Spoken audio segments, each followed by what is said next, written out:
Hello. Welcome back to Sunless Sea. Okay, I think that's all we could do here. We are heading on the way to Nook anyway, so this should be fine. Okay, we're going to go to Scrimshander and then Nook.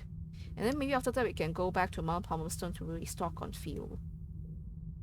I know there's a lot of back and forth here, but to progress the story, this is how it goes.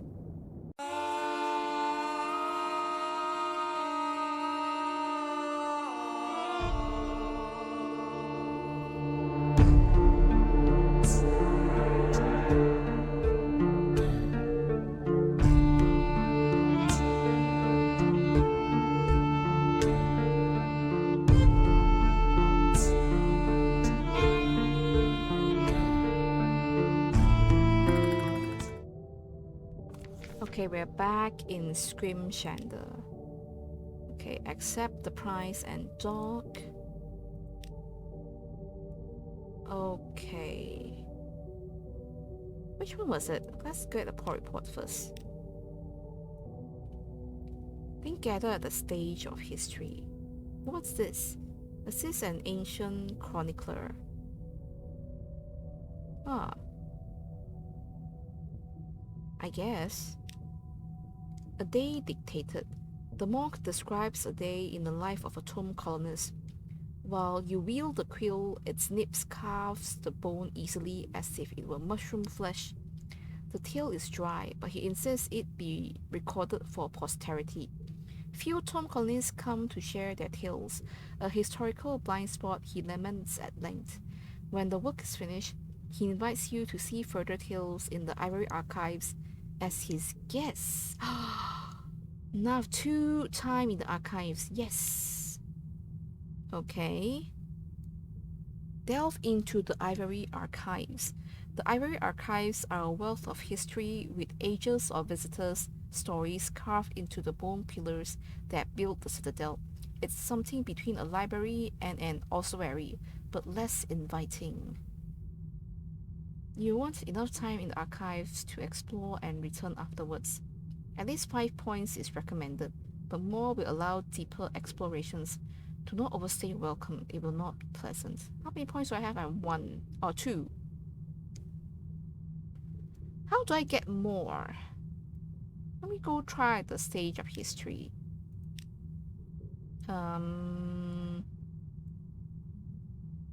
Trade wine for time in the archives. The glib historian is always looking to restock his supply for thirsty audiences, and he has surprising influence with the archivists. Sure, how many does this give me? 1?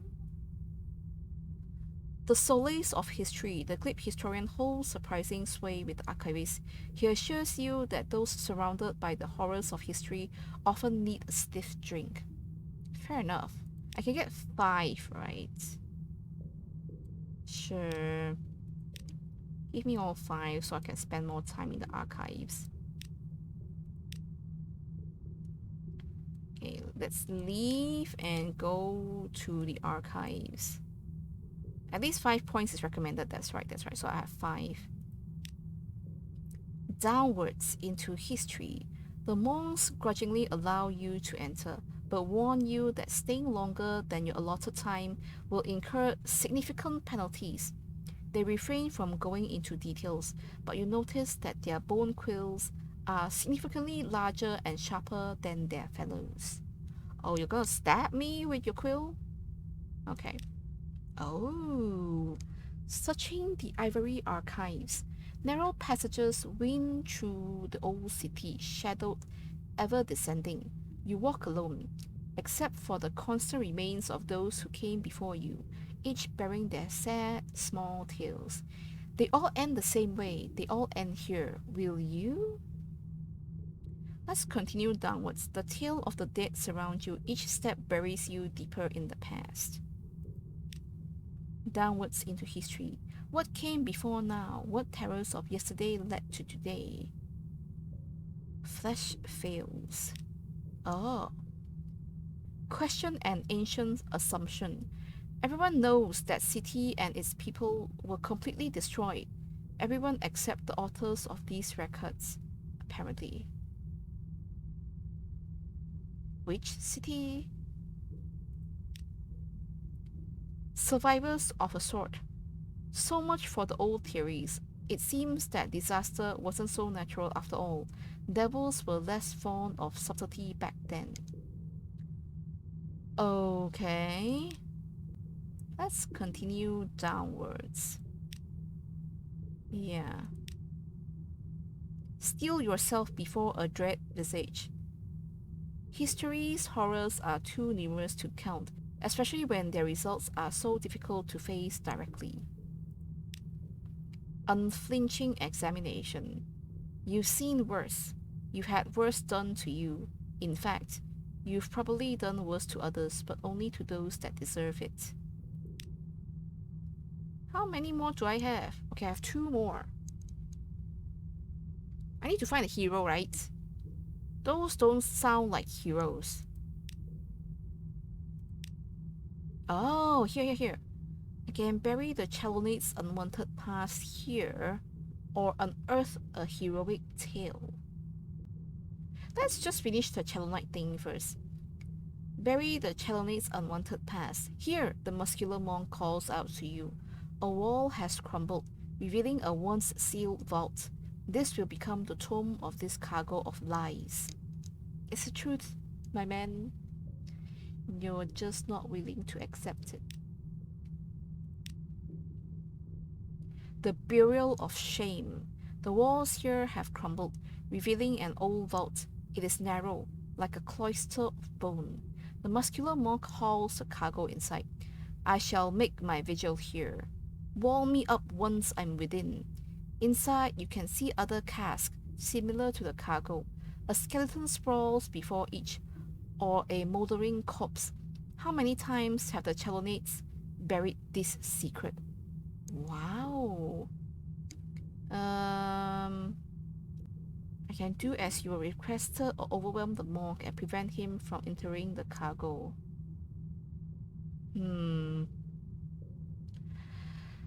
Let's do this then. Do as you were requested.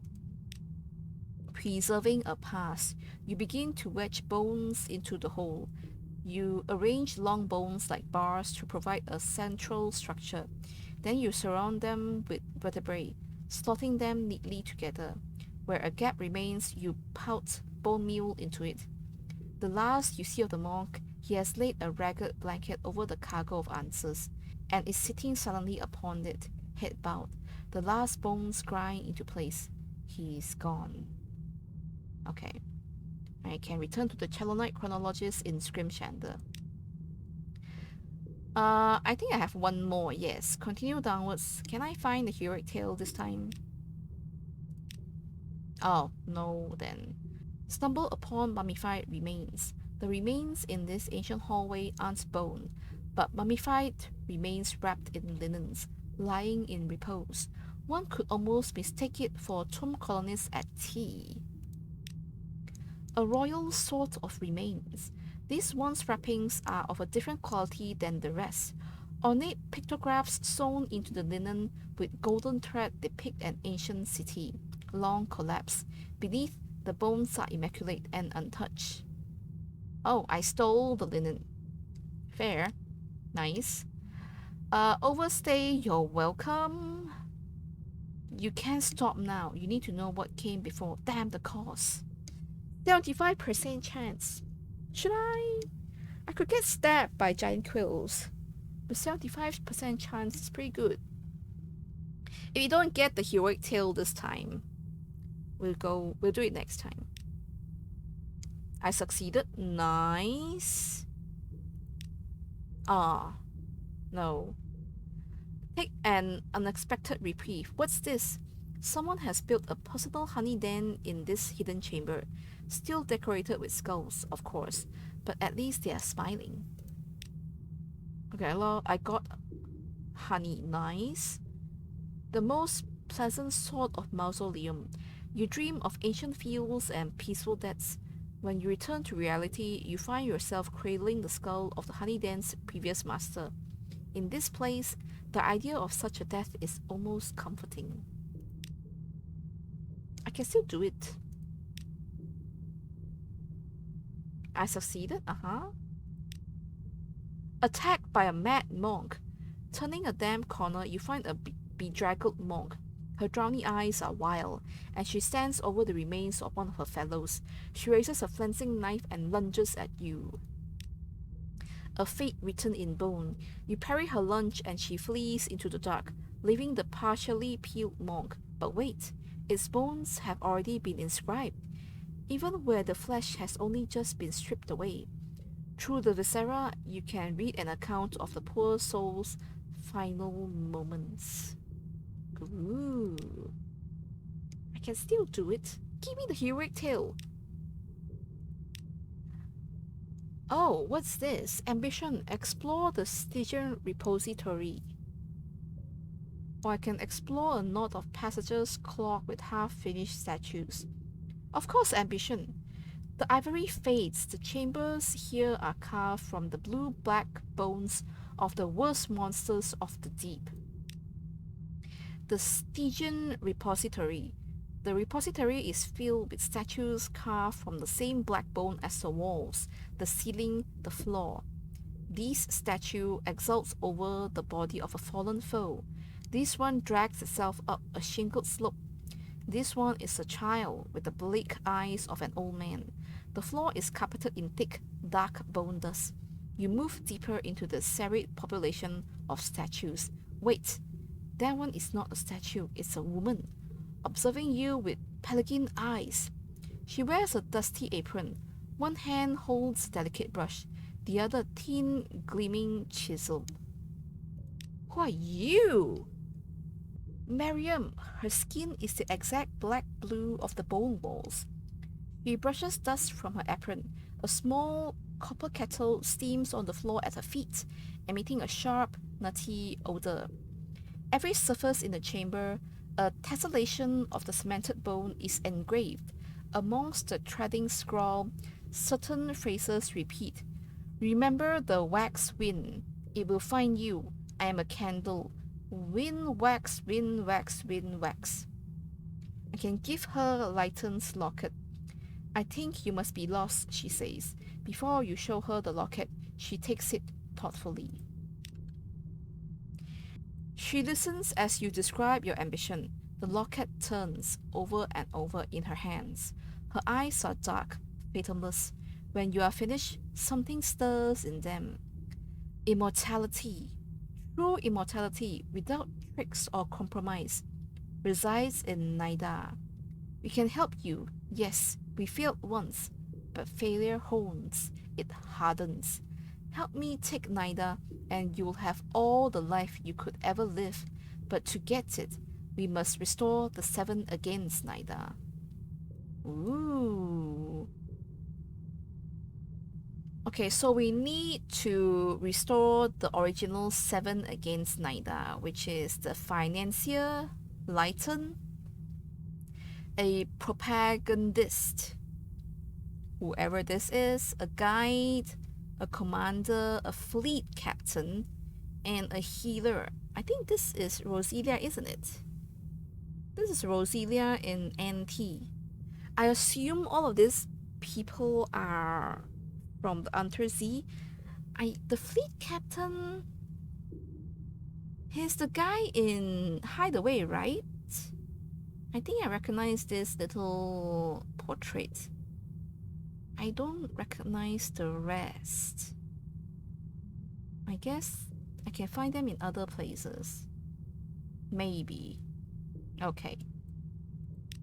So let's see. Let's follow her to the Hall of Sevens. Come, come, lots to do. Learn about the 7 and how to find them. Yep. The 7 statues, 7 lines, 7 statues, 7 against Naida. I made them, Mariam tells you, to help me remember. The guide. The dust puffs about your feet as you approach the black bone statue of a gentleman with a capacious forehead and a discerning scowl. Lorenzo, Mariam recalls, an explorer from the surface, who came down here to be the first to climb the mountain. The Nidahin drove him away. I recruited him. He charted the interior for us and plotted the course of our armies. Now he fled into the north, where I have heard he maintains a lighthouse. Oh, the almost dead man, is that? Oh yeah, I kind of remember his name is Lorenzo. Ah, oh, that also makes sense. He's love with the guy in Hideaway. Okay, Lorenzo. Then he cannot die. I cannot let him die then. Who else? The propagandist. This statue depicts an unassuming, bespectacled man with thinning hair and a solemn face. Bourdain, Mariam remembers. Oh, wait. He's the guy in Wreck. The guy in the mirror. She remembers Bourdain better than the others. We were confidants. He was a Frenchman and, in his day, a member of the Revolutionaries' Calendar Council. He wrote pamphlets and placed bombs. I could not say which were more incendiary. Her smile is fond. If the worst came to the worst, he meant to hide in Frostfound, but ice spires swallowed him. Years ago, I sent an agent to retrieve him, but their vessel was lost. Prey to pirates, I think, or wreckers. Oh, he's literally trapped in that mirror? Is that it? Okay. Who else? The financier, yes, we know. The statue has its hands folded at its waist. Its expression is determined, beatific. Mariam has hung Lighton's locket, which you gave her when you first met, around its neck. She gropes for his name for a moment. Lighton. He was more than our financier, he was our courage. He inspired us when we faltered. You remind her that he wants no further part in the endeavor.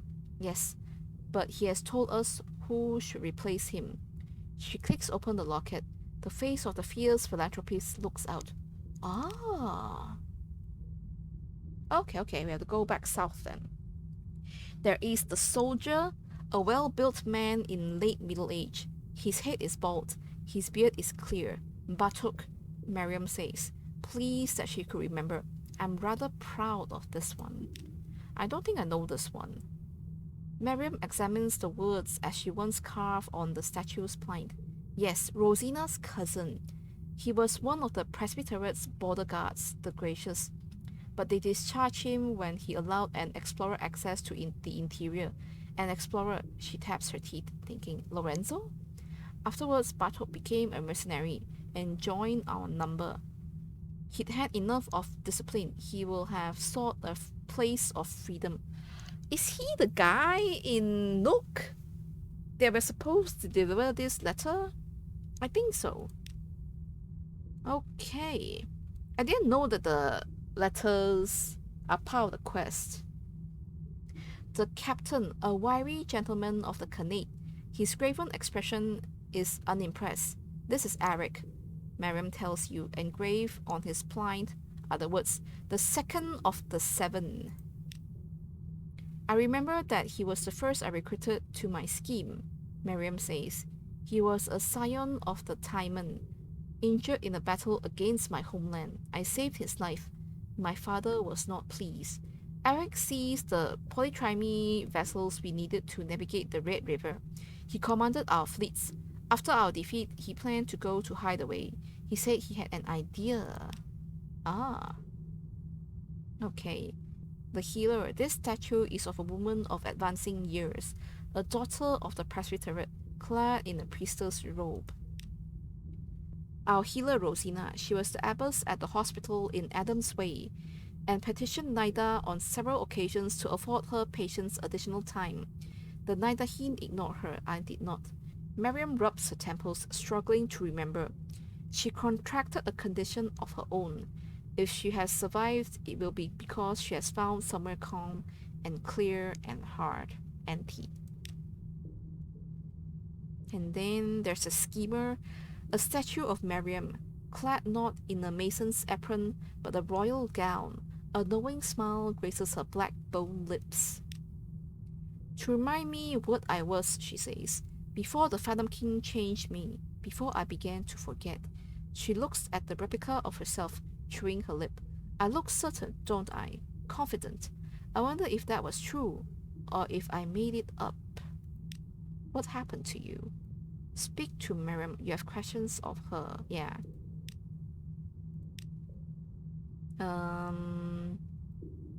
Let's see. Ask who she is. I was. She hesitates and returns to the wall, reading the writing there to refresh her memory. Yes, I was the presbyter's daughter. She speaks hesitantly, following the memories like breadcrumbs. I was estranged from my father. He tried to win me back with a gift that wasn't his to give. I spurned it. I rebelled. I found the 7 against Naida. I failed. I fled. I bargained. I hid here. I make statues and try to remember. She presses one hand to her head as if it could trap the thoughts within. Let's learn more about her. Ask why she opposes Naida. She frowns. I'm not sure I can remember. I must have written it down somewhere. I can remember what my colleagues would have said. To live eternal, to undo the injustice of death. But I was offered immortality and gave it away. I've never cared overly for the betterment of others. She thinks for a while. Perhaps I just dislike smugness. The presbyters are very, very smug. Part of the story, perhaps. Okay. Why is she here? Her mouth twists in distaste. As punishment for our attempt on their city, the Nidahin promised me to the Wax Wind. I sought sanctuary in the Phantom King's hole and made an arrangement with his complexity. He changed me. She runs a finger down her Pelagian cheek. I forget things now, unless I write them down or put faces on them. Here among the other lost histories, I am hidden from the Presbytery's agents and oracles. But were I to venture above the waves, the wax wind would find me, and I'd end my days a candle. Ah, I see. So she cannot go sailing again.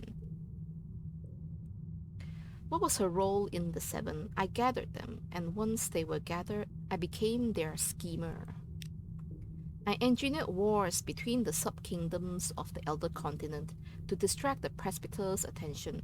I occupied our enemies' spies with intrigues, and I settled disagreements among the 7, which naturally arose. We were idealists and opportunists. The stakes were high. Okay. And then, what does she know of the presbyter? She snorts. Even their definite article is a lie. There have been many. The College of Mortality accords them eternal life, and when a presbyter tires of the throne or reigns 1,000 years, they give up the title and join the college.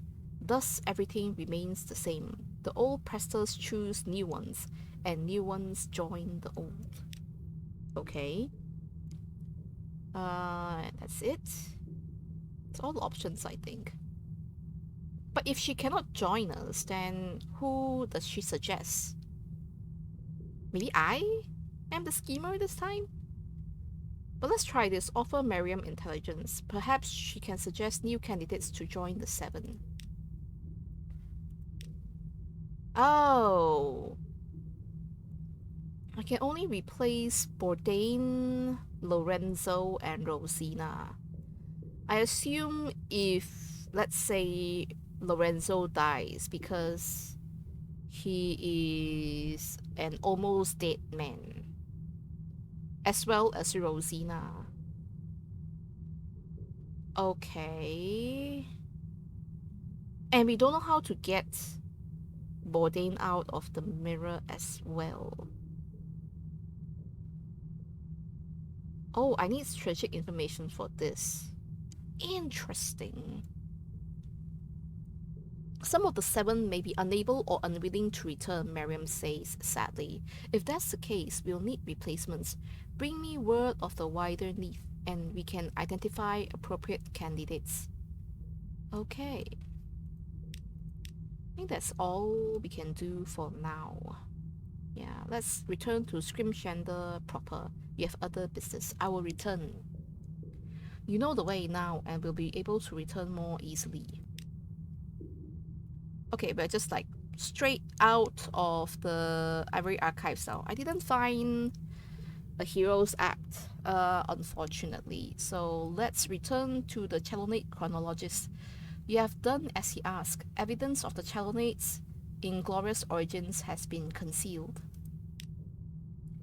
He exhales with relief when he sees you return alone. We are only what our ancestors are held to have been. Thank you for not tarnishing our pride. The chronologist stands to shake your hand. He trembles with rheumatism or nerves. He motions for an attendant to open the wooden chest they are holding. For all you've done, your gift burns brightly. Oh, a searing enigma. Nice. Okay, I think that's all we could do here in Scrimshander as well. I'll bring more either coffee or wine for the archives for the act of heroism next time. Yep. Okay, let's... Oh, we can assist a lost pilgrim's passage. A pilgrim stands by the exit with a confused smile. She hesitantly begs you for passage to... somewhere else? To the home of the lost. Too many trips to Scrimshander, perhaps, or any number of other causes, but after careful questioning, she ventures that she may be nearly finished with her pilgrimage. Only one holy place remains for her, the Gant Pole. Interesting. Okay, let's leave behind a story. Last time we leave behind a past triumph, I think. Let's do a story now. A block of memories. You take a deep breath of bittersweet incense and recount your tales. As you speak, a chronicler carves your words onto bricks of ash and bone powder. The bone quills scratching grates, and the incense stings your eyes, but you continue. By the time you finish, your head aches and the chronicler holds a handful of bricks. Before returning to your ship, you examine one. It bears your name and a short tale. But it isn't a memory of yours. You remember anything that outlandish?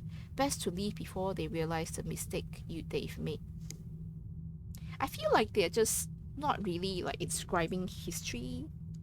It's more like they are writing down tales, like fake tales, not even real tales. Something that's exciting, which is all lies then. Scrimshander is a lie that is parading as history. Okay, now we shall make our way to Nook. Maybe we should explore these two, uncover these two black blocks while on our way to get the something awaits you anyway.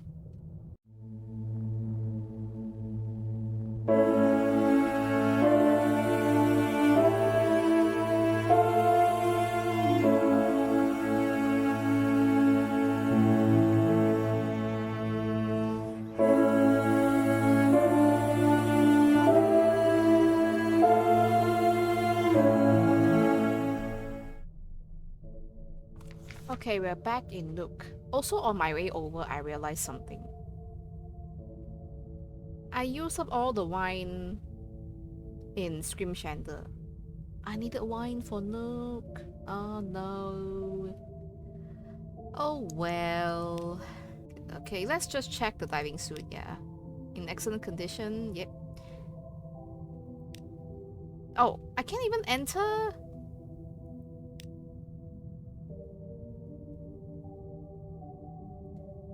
Hey, can I enter? I can't enter. Oh no, I do need wine to enter now. I can't even do a short visit. Oh, why did I use up all of my wine? Oh well.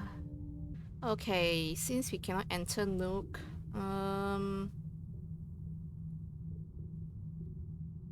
let's go back to Vanderbite, I guess. Let's make our way back to Vanderbite and drop off the Tome colonists.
Okay, we're back in the Tom colonies. And finally, now we can do this. The end of the tour, a full complement. The last tour operator hails you delightedly. You didn't lose a one! That's never happened before. There's a chorus of surprise protests from the colonists on deck. Oh, shut up, she snaps. You're all here, aren't you? Right. Last installments, please, so I can pay the nice captain. One by one, the colonists troop down the gangplank, chattering excitedly. The operator leans close. They're cheery now. Oh, and that won't last. Next week, they'll be off to the surface, or the Grand Sanatorium, or they'll give in to the change. But you've done this for them, given them a little window of peace. And me, you've earned a whole pocketful of peace. So here's your share and something extra. The tour is complete. 1005 echoes! And the Judgment's Egg. Ooh. I have no idea what to do with the Judgment's Egg. Let's gather gossip. And then... I don't think we have anything for the first curator. Yeah, not. Need Violent and Beric. Okay.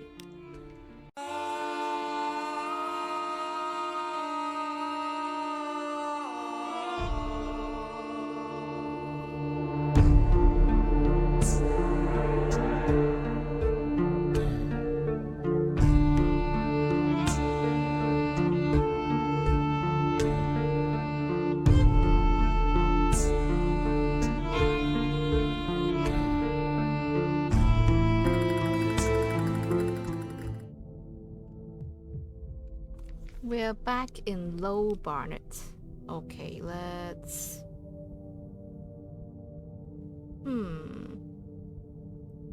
Wait.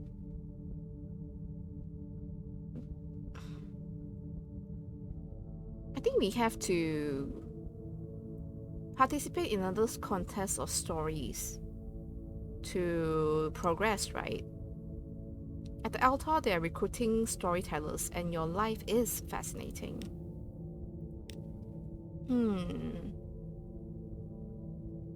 Okay, I can take advice from the wandering parson. He's been mingling with the congregation. An end to whimsy. The parson takes you aside. Every day, these people hear fables and fabrications. Give them something true, and if you win, he nods towards the bell tower. I would be very interested in seeing what goes on in there. Okay. Oh, I forgot. I do. Okay. I need... a drowning hymn. Oh, these are hard ones. I thought I'd need like port report or something, which I do have a lot of port reports. So these are very hard things to get. The gun pole, the hood. Oh, I need the favor of the old sailors. I cannot... Oh, for the gun pole one, I cannot side with the Haru spec. Oh no! How about Aigo? The Imperial Sister. I thought I've assisted the Imperial Sister. What the hell? I have to explore festivals in Dahut for this one. I think only the Dahut one I can do. Ugh, that's hard. Okay, let me see. Explore, trade stories with the congregation. Your appearance and bearing attract attention. They are eager for new tales.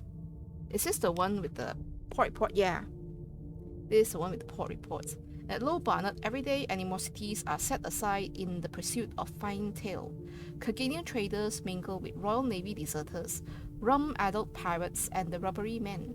There is an air of anticipation and a tolerance for embellishment. Okay, let's talk about Undercrow. The trick is to tailor the tales to the audience. Wings for the water. You talk of the gut moths which inhabit every sailor and provide their nautical instincts. That taste in the throat which heralds a storm front, the ability to digest food even on choppy seas, the welcome fluttering in the stomach at the sight of a sweetheart on shore, moths in the gut, growing all the time. Your listeners shift in their seats. One hurries out, clutching his mouth. I think I've actually read this one before. Hey, what about the hideaway one? I think the hideaway one's new.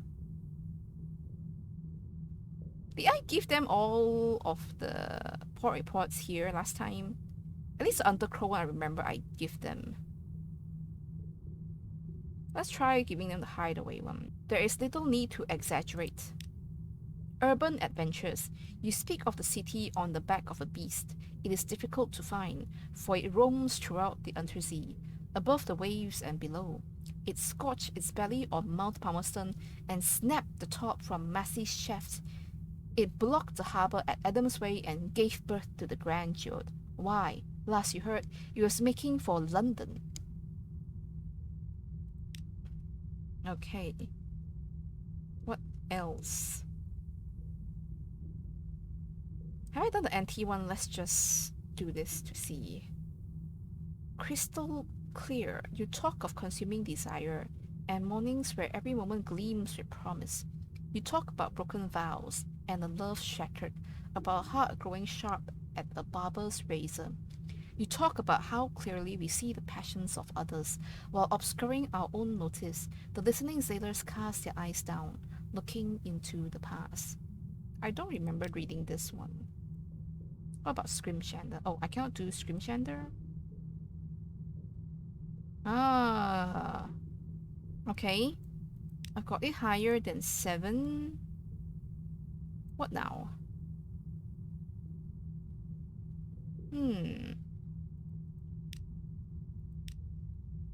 So I can't do this still. That's hard. Wait, what's this? Trade stories to the gentleman in the rear pew. His suit is of thin presbyterian fabric. He observes the story contest closely, occasionally copying an excerpt into a tatty notebook. For different rewards. Oh, hello. A collector of stories. His hair is impeccably oiled. His teeth are white and flawless. His smile is searing, and he blasts you with it as you approach. Hello, I've enjoyed your tales. You've a gift for turning the truth into lies. Oh, you know her. In fact, I think perhaps you can help me. I have a professional need for exclusive stories, ones that have never been told before and won't be told again. If you'd be prepared to provide some, I will compensate you with unusual payments. Interesting. I can trade a story for relics and antiquities. Okay, I can trade the story for map and knowledge. Or trade the story for a gift of life and death. You can try this one for life and death. Not your life and death, obviously, he grins. That would be rude, but I would require a story of sacrifice, something tragic and satisfying. You tell a tale of victory, dearly bought. Greedily, he records the essentials of your story. Marvelous! I'll have your payment delivered to your vessel. I'm afraid part of it is rather unwieldy. Corpses tend to be, I've found. There's a story behind it, of course. 2 brothers lived by the sea. When their mother passed, they divided up her pearls, but there were an odd number, and the brothers fought. One died, and the other wept. His tears wetted the last pearl, which hatched. The thing that emerged had his brother's voice. Oh, I've lost all of Low Barnard's storyteller qualities. I have a live specimen and a Sooth and Cooper long box. Oh, life and death. Interesting. Also interesting story. Okay, let me see what else can I do here. Okay, let's head back to London then. Oh, what's over here? Oh, bones.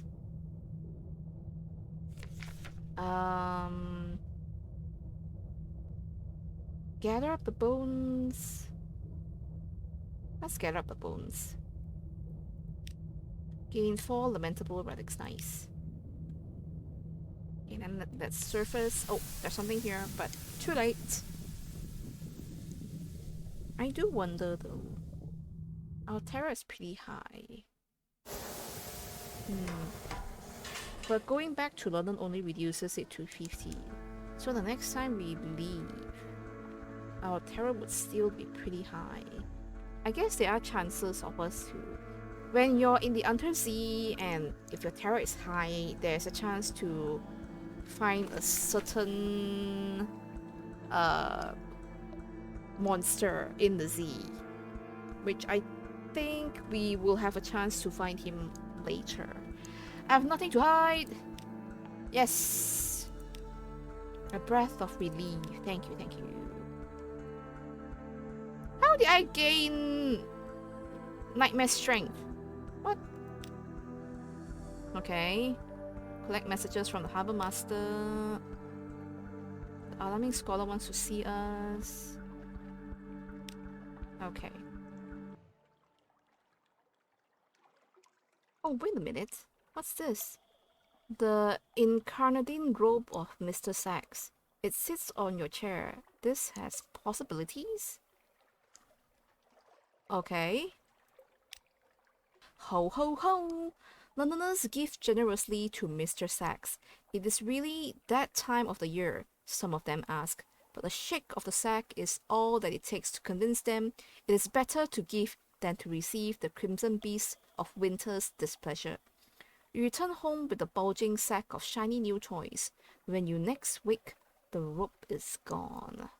My service is concluded. 3 secrets, 2 tragic informations, 4 drowning pearls, 2 Cinderlag, 1 judgment's egg, 1 zoop, 2 approved romantic literatures. That's not a bad selection. And also there's this. I can convince the diplomat to join the 7 against Naida. You need a skilled propagandist, but you need to demonstrate your significance in the great game. I can actually convince her to join. It's to replace this guy, Bourdain. But I want to find out more about Bourdain first before I recruit her to be one of the 7. So perhaps not for now.